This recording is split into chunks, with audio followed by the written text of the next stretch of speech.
بسم اللہ الرحمن الرحیم۔ آج کی ویڈیو میں آپ کو بتاؤں گی کہ میم سے پہلے شوشوں کی کیا شکل ہوتی ہے۔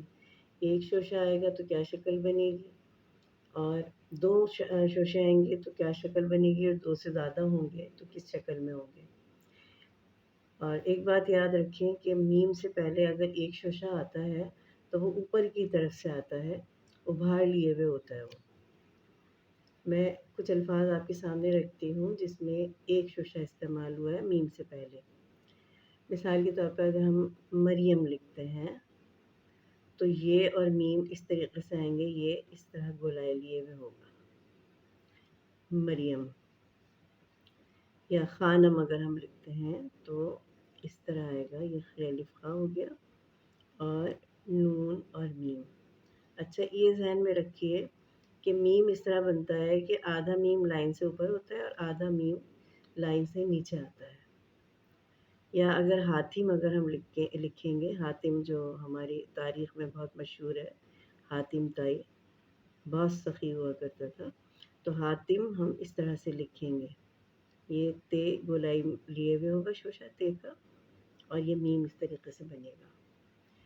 اب میں کچھ ایسے الفاظ آپ کے سامنے رکھ رہی ہوں جس میں دو شوشے آتے ہیں میم سے پہلے، تو وہ اس طریقے سے بنیں گے۔ جیسے نیم ہے، نیم کا پودا ہوتا ہے، تو نیم کے جو پتے ہوتے ہیں بہت فائدہ مند ہوتے ہیں، تو ہم نیم اس طرح لکھیں گے کہ نون کا شوشہ یہ اونچا اٹھے گا اور میم کا ایسے بنے گا، میم سے پہلے جو شوشہ ہے وہ اس طریقے سے بنے گا اور پھر یہ میم آئے گا، تو یہ ہو گیا نیم۔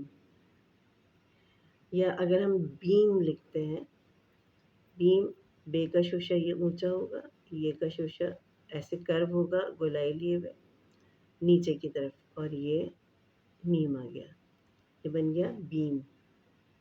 یا ایٹم اگر لکھتے ہیں تو یہ کا شوشہ اونچا اور ٹے کا اس طریقے سے آئے گا، جیسے ہم مد بناتے ہیں، الف مد بناتے ہیں، وہ شکل آ جاتی ہے دو شوشوں کی شکل میں، تو یہ ایٹم اس طرح لکھا جائے گا۔